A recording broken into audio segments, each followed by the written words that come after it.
Have you ever sat in a meeting, known exactly what you wanted to say, and then when you were about to speak, nothing came out? Or what came out wasn't like you'd planned? Not necessarily because your English let you down or because you didn't know the answer, but because there was something about the room, maybe the pace, the people there, who they were, the feeling of being watched or judged made speaking just feel like too big a risk. If that sounds familiar, then what's in this video might interest you. What you're experiencing is not a language problem, it's a pressure problem. And that, believe it or not, is actually good news because pressure is something that we can train for. So, today I want to talk about why international professionals go quiet in meetings, even when their English is good enough. And that's exactly what is happening in these moments.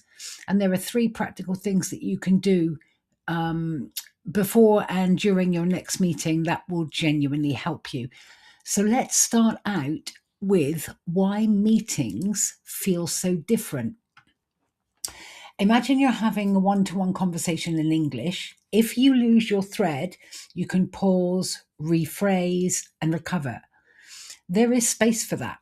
Now, put yourself into a meeting. The pace could be faster, people are talking over each other, and the window to speak opens and closes in what seems like seconds. It's not that your English is suddenly worse in some way, it's that the conditions are making it much harder for you to access what you already know. I call this the pressure gap, the difference between what you can do in a calm moment and what you can do when the stakes feel high, when the pressure feels like it's on. Closing that gap is not always necessarily about learning more vocabulary. It's about building a different relationship with those high pressure moments when you need to use English, especially at work. Here is something simple that can make a real difference. Before your next meeting, decide on just one contribution you want to make, one comment, not a speech or any kind of performance, just one thing, a question, an observation, something you've been thinking about. And that is your whole goal for that meeting. Just that, nothing else. This works because it replaces the vague pressure of, oh, I should speak more English in English meetings with something specific that you can actually prepare for.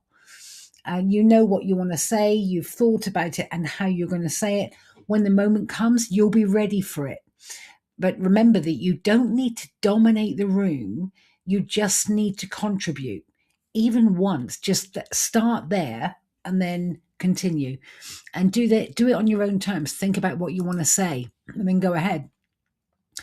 One of the hardest things in a fast moving meeting is finding that moment to speak. These short phrases can help you create that moment. You could say, can I add something here? Or I just want to come back to that point. Or can I ask a quick question about that? Or before we move on, can I just say, they do two things at once. They let people know that you're about to contribute and they give you the moment to gather your thoughts. You're not interrupting, you're participating. Practice saying them out loud before the next meeting so that they'll feel natural when you need them. I want to leave you with something one of my students said that has stayed with me. She is a communication specialist, and her motto on the topic of exactly what we're talking about today is courage will protect you, not confidence, courage. Because courage doesn't mean the nerves have gone, it means that you show up in spite of them. Confidence in meetings doesn't come before speaking, it comes because you have spoken. You can't wait until it feels easy. You have to do it while it still feels hard to teach your brain that it didn't kill you.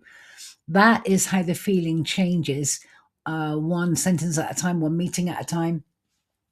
And if meetings are your place where English pressure shows up the most, the link to my free guide is in the description below. It's a good place to start. I will see you next Wednesday, but I just want to remind you Remember, you don't need to dominate the conversation or the meeting. You just need to participate. Start small and go from there. Good luck and let me know how you get on.